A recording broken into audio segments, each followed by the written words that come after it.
안녕하세요. 사연을 부탁해입니다. 오늘의 사연을 소개하겠습니다. 사연을 시작하기 앞서 우리 가족 소개를 하자면 우리 집은 엄마가 오래전에 돌아가신 뒤 할머니와 함께 살고 있습니다. 그러니까 할머니께서 엄마를 대신했다고 해도 과언이 아니었어요. 그런 이유 때문이었는지는 잘 모르겠지만 할머니와 고모들의 권유에도 불구하고 아빠는 재혼도 하지 않은 채 우리 남매만을 보고 살았습니다. 오래전 우연히 할머니와 아빠의 대화를 들은 적이 있었는데요. 내가 좋은 선자리 하나 알아왔는데 한번 만나볼래? 네 동생 숙자 친구라고 하는데 거기도 남편이랑 사별하고 혼자 자식 하나 키우면서 살고 있다잖니. 숙자 말로는 사람이 순하고 그렇게나 착할 수가 없대. 아니에요. 자식이 둘씩이나 있는데 재혼은 무슨 재혼을 하겠어요. 저는 재혼 생각 없어요. 아직 그 사람 잊지도 못했는데 다른 사람이랑 어떻게 살겠어요. 네 나이도 젊은데 이제는 애미는 있고 좋은 사람 만나서 새로 시작을 해야 할 거 아니야. 네가 이러고 살고 있는 거 보면 애미가 퍽이나 좋아하겠다. 그러지 말고 한 번만 만나봐. 할머니가 간절하게 호소하고 있었지만 아빠는 그저 단호하기만 했습니다. 어머니, 저는 재혼 생각 없습니다. 그냥 자식들 키우는 재미로 살까 해요. 그러니까 괜한 일에 힘 빼지 마세요.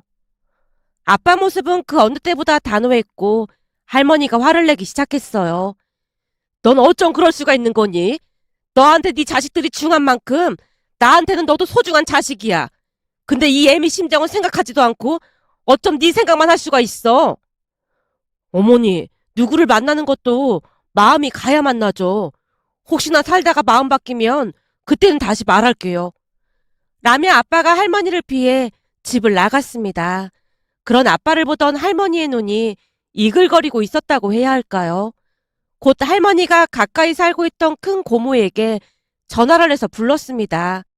다른 집들은 이모와 사이가 가깝다고 했지만 아무래도 우리는 고모들과 왕래를 많이 했기에 고모들과 친한 편이었습니다. 친하다라는 표현보다는 고모 두 분 또한 우리를 같이 키웠다고 해도 과언이 아니었어요. 한마디로 할머니와 고모 두 분이 엄마를 대신했습니다. 특히나 큰 고모는 10분 거리에 살면서 수시로 오며 가며 할머니를 도왔습니다. 그날도 할머니 전화를 받자마자 고모가 집 안으로 들어오며 말했어요. 엄마, 내가 술 심부름 하는 사람도 아니고 맨날 술 심부름 시키고 그래. 이러다가 엄마 진짜 술꾼 되겠어. 술 좀 그만 마셔. 내가 지금 술을 안 마시게 생겼어? 또 왜 그러는데? 혹시 오빠가 선 안 본다고 한 거야? 아무튼 저놈의 고집은 누굴 닮은 건지 모르겠어. 센 고집도 저런 센 고집이 없다니까. 누굴 닮긴 누굴 닮았겠어. 돌아가신 아버지 닮았겠지. 내가 볼 때는 아버지랑 아주 똑같아 보이는구만. 그래도 네 아버지는 저 정도는 아니었지. 아니긴 뭐가 아니야. 예전에 할머니가 하는 말 들었는데 아버지가 엄마한테 반해서 할아버지가 점 찍었던 여자랑 결혼 못한다고 울고불고 난리를 쳤다면서. 그거랑 이거랑 어떻게 똑같아? 오빠도 올케 언니 못 잊어서 저러는 거잖아. 그러니 똑같은 거지. 엄마, 그러니까 너무 강요하지 마. 그러다 오빠랑 감정만 상한다고 내가 몇 번이나 말했잖아. 그리고 엄마도 아버지 돌아가시고 지금까지 혼자 살고 있잖아. 엄마한테 누가 재혼하라고 하면 엄마도 그러겠다 하겠어? 나야 그럴 나이는 아니잖아. 내 주변에는 엄마 나이에 재혼한 사람도 많거든. 암튼 그냥 내버려둬. 지금 가장 힘든 건 오빠잖아. 우리 집에서 유일하게 할머니를 설득할 수 있는 사람은 큰 고모였는데요. 큰 고모의 말을 당할 수가 없었던 것인지 할머니도 모르게 고개를 끄덕였습니다. 그 뒤 할머니는 두 번 다시 아빠에게 재혼 이야기를 꺼내지 않았어요. 그러면서 우리 남매는 아빠뿐만 아니라 할머니와 고모들의 보살핌 속에서 잘 자랄 수 있었습니다. 둘 다 나름 서울에 있는 대학을 졸업하고 괜찮은 회사에 취업까지 했으니까요. 취업을 하고 난 뒤에는 할머니와 고모들의 고마움을 잊지 않고 항상 가족들을 챙기며 잘 살고 있었어요.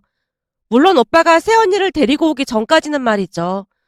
어느 날 오빠가 새언니를 데리고 오면서 집안이 다시 들썩이기 시작했는데요.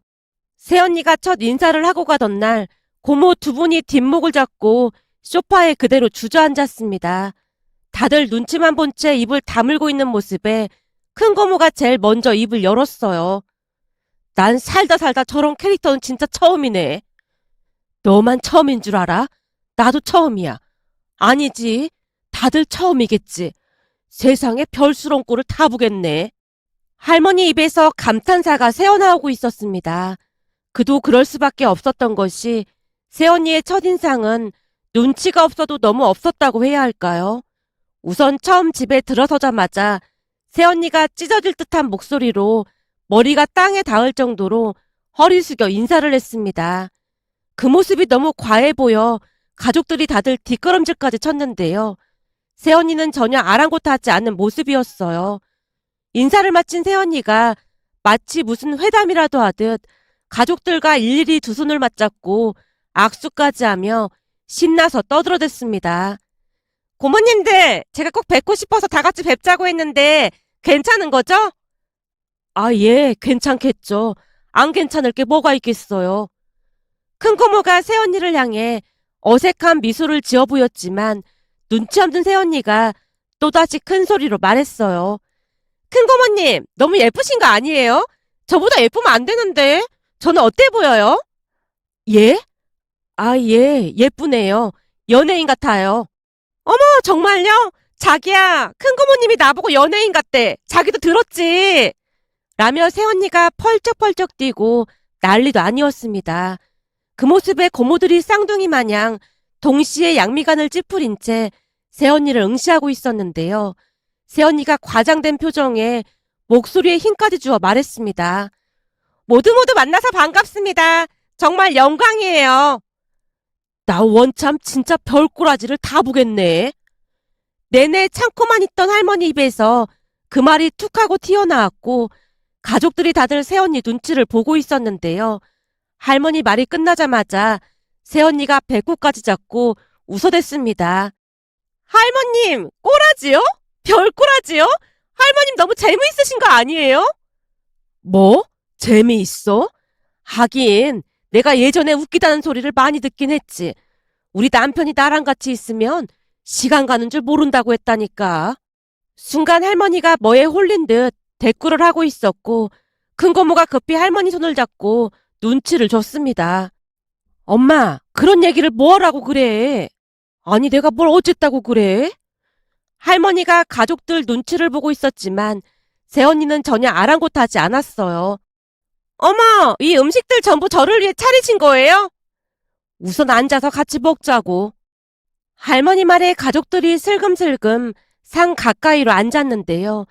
생선찜을 먹고 있던 새언니를 보며 할머니가 물었습니다. 생선을 좋아하나 보네. 그럼요. 제가 생선을 진짜 좋아하거든요. 그럼 생선 요리도 잘하겠네. 잘하지는 못하고 그냥 대충대충 이렇게 해서 전자레인지에 돌리면 금방 되던데요? 뭐? 날 생선을 그냥 전자레인지에 돌렸단 말이야? 네, 그럼 그냥 먹을만 해요. 새언니의 대답에 할머니의 표정이 일그러져 있었지만 이번에는 새언니가 할머니께 물었습니다. 그럼 할머님은 어떤 음식 좋아하세요? 나? 나는 채소랑 과일을 좋아하지. 진짜요? 저는 채소 진짜 싫어하는데 그럼 우리 완전 궁합 잘 맞는 것 같은데요? 궁합이 잘 맞다니? 그건 또 무슨 소리야? 그러니까 할머님은 채소를 좋아하시고 저는 싫어하잖아요. 그럼 나중에 삼겹살 구워 먹거나 그러면 할머님은 채소만 드시고 저는 삼겹살만 먹을 수 있잖아요. 그러니 최고의 궁합 아니겠어요? 궁합이고 나발이고 그걸 왜 나랑 맞춰보고 난리야? 내가 채소를 좋아하는 건 맞지만 삼겹살도 좋아하거든. 할머니가 약간은 짜증스레 말을 했지만 새언니가 큰 소리로 웃었습니다. 자기야, 나발이고래. 할머니 진짜 너무 재미있으신 거 아니야? 라며 떠들어댔습니다. 새언니는 어딘가 많이 부족해 보이는 듯한 그런 모습이었는데요. 오빠는 새언니의 모든 것이 마냥 좋은 듯 입가에 미소가 가득해 보였습니다. 그날 새언니는 내내 수다를 떨다 돌아갔고 가족들이 기가 막혀 혀를 끌끌 차고 있었어요. 잠시 후 집에 들어온 오빠를 향해 큰 고모가 물었습니다. 너 정말 쟤랑 결혼할 생각인 거야? 그게 무슨 소리예요? 당연히 결혼할 생각이니까 데리고 온 거죠. 너 쟤가 정상인 것 같니? 조금 시끄러운 면이 없잖아 있긴 하지만 밝고 좋은 사람이에요. 그러니까 저 푼수짓 하는 게 좋아 보인단 말이야? 아니, 말을 필터 없이 그냥 막 내뱉을 때가 있긴 한데, 그래도 그 누구보다도 따뜻한 사람이에요. 무엇보다도 할머니와 잘 지낼 거예요. 어떤 면이 할머니와 잘 맞는다는 말이야. 난 도무지 이해가 안 된다. 큰 고모가 손 부채질을 하고 있었는데요. 할머니 입에서 뜻밖의 말이 새어나왔습니다. 저기, 나도 그렇게 이상하진 않았어. 엄마, 그게 무슨 말이야? 방금 전까지는 별 꼬라지네 보네 그랬잖아. 그렇긴 한데 나쁜 사람 같진 않아. 어딘지 모르게 먼저 간 며느리를 닮은 것 같기도 하고. 할머니가 말끝을 흐린 채 멍이 허공을 응시하고 있었는데요. 대체 닮긴 어딜 닮았다는 거야? 올케 언니한테 저런 푼숫기가 있었단 말이야? 아니 그런 게 아니라 느낌이 그렇다는 거야.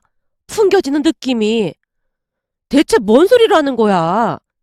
라며 고모가 어이없다는 표정을 짓고 있었지만 아랑곳하지 않고 할머니가 오빠에게 말했습니다. 앞으로 몇 번 더 데리고 와봐. 한 번 보고 사람을 어떻게 알겠어? 거봐, 내가 그럴 줄 알았다니까. 할머니 말에 오빠가 뛸 듯이 기뻐했습니다. 그 뒤 새언니는 자주 집에 드나들었어요. 그런데 할머니 말대로 말이 좀 많은 거 빼놓고는 나쁜 사람 같아 보이진 않았습니다.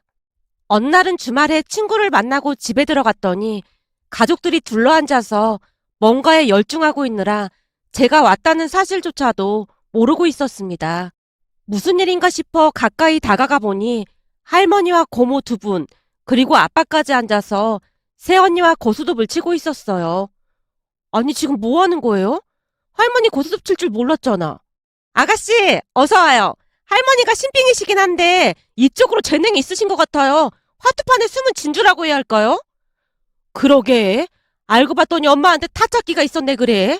엄마, 혹시 그동안 우리 속였던 거 아니야? 내가 속이긴 뭘 속였다고 그래.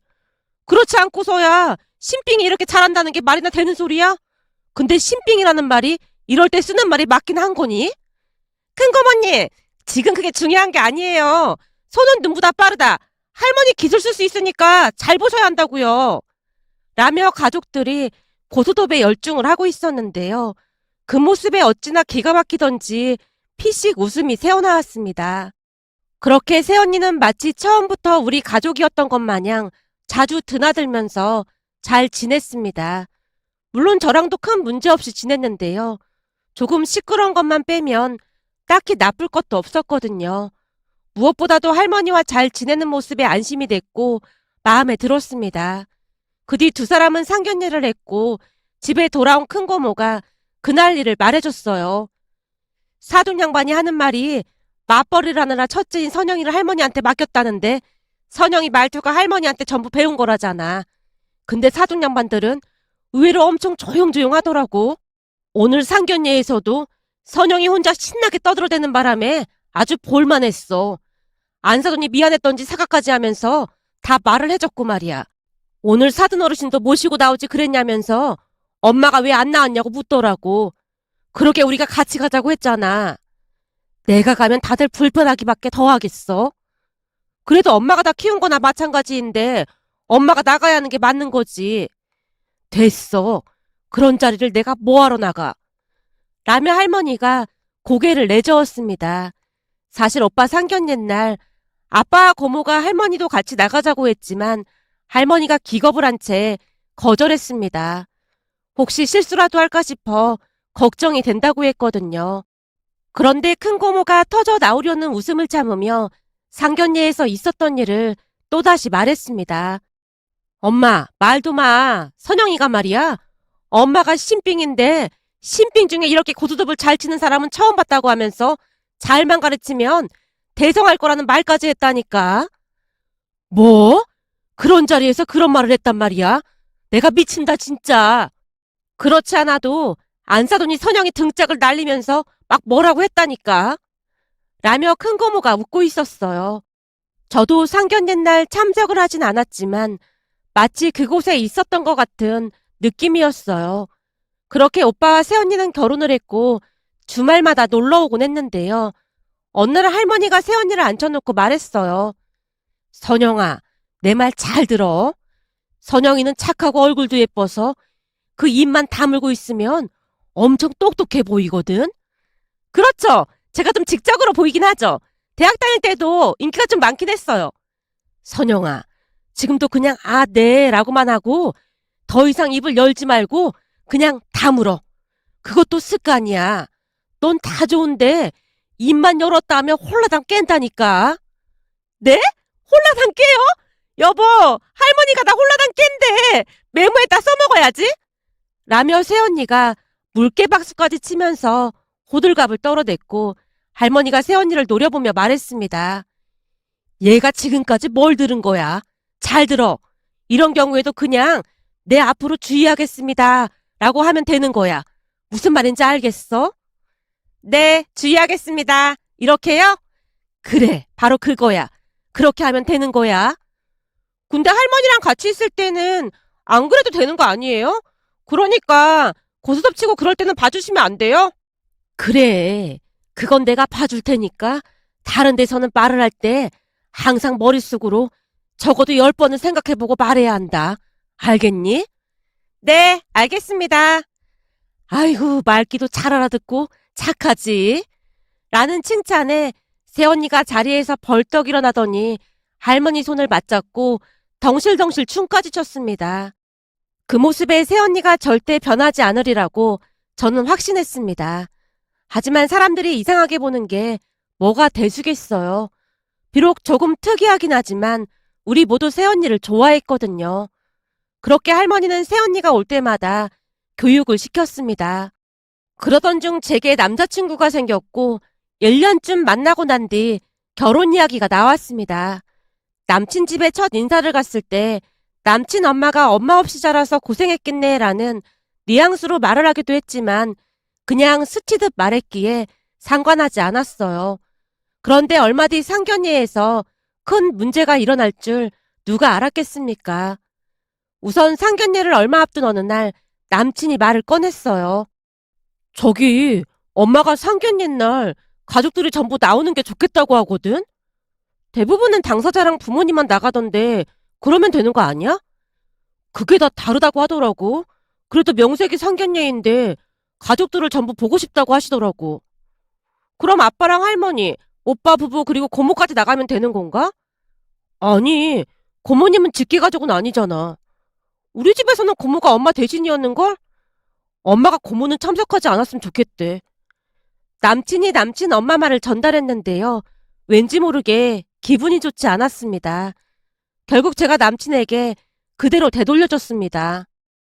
그럼 민준 씨네 아버님까지 나오시는 거야? 그건 아니지. 두 분이 이혼한 데다가 사는 내내 아버지가 우리한테 어떻게 했는지 말해줬잖아. 근데 어떻게 그런 말을 할 수가 있어? 난 그런 인간을 내 결혼식에 초대할 생각이 추호도 없거든. 라며 남친 얼굴이 울그락불그락해져 있었습니다. 남친 아버지는 사는 내내 술독에 빠져 살며 가족들을 그렇게나 힘들게 했다네요. 그 바람에 두 분이 이혼하고 왕래조차 하지 않고 있었고요. 그날 남친이 어찌나 열변을 토하면서 말을 하던지 더 이상 말을 이어갈 수 없어 우선은 알았다고 하고 들어왔는데요. 지금 돌이켜보면 그때 헤어졌어야 하는 게 아니었을까 하는 생각마저 듭니다. 그렇게 상견례 날이 되었고 가족들이 상견례 장소로 이동을 했는데요. 가는 차 안에서 할머니가 새언니에게 당부하고 또 당부했습니다. 선영아, 넌 그냥 입 꾹 다물고 밥만 먹어. 알았지? 지금까지 연습 잘했으니까 잘할 수 있지? 넌 입만 안 열면 엄청 유식해 보이거든. 알겠어요. 근데 뭘 물어보면 입가를 살짝 올리고 단답식으로 대답한다. 맞죠? 그래, 맞다. 꼭 그래야 한다. 라며 할머니가 몇 번이나 연습을 시켰는데요. 가끔 보면 두 사람이 친할머니와 손녀 사이 같아 보일 정도였습니다. 잠시 후 상견례 장소에 도착을 했는데 처음에는 분위기가 나쁘지 않았습니다. 새언니 또한 할머니와 약속대로 입을 꾹 닫은 채 묻는 말에만 예의 바르게 단답식으로 대답을 했으니까요. 그런데 어느 순간 착한 우리 가족이 만만해 보였던 것인지 남친 엄마가 선심 쓰듯 말을 꺼냈어요. 다들 아시겠지만 엄마 없이 자랐다고 하면 선입견을 가지고 보기 마련이잖아요. 특히나 딸은 더욱 그럴 수밖에 없고요. 하지만 저는 그런 거 전혀 개의치 않는 사람입니다. 주변에서도 제가 합리적인 사람이라고 어찌나 칭찬을 하는지 모른답니다. 그러니까 예비 며느리 너는 앞으로 나한테 잘해야 한다 그 말이야. 제가 주변에 예비 며느리 얘기했더니 다들 걱정을 많이 했거든요. 물론 할머님께서 잘 가르치긴 하셨겠지만 엄마랑 같을 순 없는 거잖아요. 그치만 저는 예비 며느리만 보고 결혼을 허락한 겁니다. 비록 엄마 없이 자랐지만 잘 큰 것 같더라고요. 라며 남친 엄마가 당신이 얼마나 현명한 사람인지에 대해 구구절절 설명을 하고 있었어요. 남친 엄마 말을 듣는 내내 어찌나 어이가 없던지 겉웃음마저 새어나왔기에 제가 냅킨으로 입을 닫고는 대받아치려고 했는데요. 순간 새언니가 들으라는 듯이 말했어요. 그러게요. 아드님도 개차반 같은 아빠 밑에서 참 잘 자란 것 같네요. 그런 아버지 밑에서 바르게 자라기 힘든 건데 바르게 자랐다는 게 도무지 믿어지지가 않네요. 거기다 요즘에는 엄마가 돌아가신 것보다 이혼한 부모가 더 큰 흠이 되는 건데 단단히 착각하고 계신 것 같습니다. 뭐요? 당신 지금 뭐라고 했어? 그쪽이 먼저 우리 아가씨한테 엄마 없이 자랐다느니 그랬잖아요. 우리 아가씨가 얼마나 잘 자랐는데 그런 말을 하는 거예요? 새언니가 남친 엄마를 노려보며 소리쳤는데요. 이래서 집안을 보고 결혼을 하라는 말이 있는 거야. 뭐 같은 집구석에서 감히 우리 아들을 넘봐? 뭐 같은 집구석은 우리가 아니라 그쪽 집구석인 것 같은데요? 원래 가문 좋고 품격 있는 집안에서는 그런 저속한 말은 절대 사용하지 않거든요? 뭐? 말 다 했어? 당신네들 우리 아들이랑 결혼 안 시킬 참이야? 그런 저속한 집구석에 우리 아가씨를 어떻게 보내겠어요? 우린 절대 못 보냅니다. 라며 새언니가 자리에서 벌떡 일어났는데요. 새언니가 어찌나 단호하게 말을 하던지 새언니를 따라 누가 먼저라고 할 것도 없이 동시에 자리에서 일어났고 곧 그곳을 빠져나왔습니다. 차를 타고 집에 가는 내내 할머니 표정이 안 좋아 보였고 새언니가 눈치를 보며 조용히 입을 열었습니다. 할머님, 화나신 거예요? 오늘은 진짜 참고 있으려고 했는데 저쪽에서 우리를 비하하고 시비 걸잖아요. 그리고 전에 할머님도 누가 제 험담할 때 연병하고 자빠졌네 그러면서 제 편 들어주셨잖아요. 아가씨, 정말 죄송해요. 저 때문에 그만.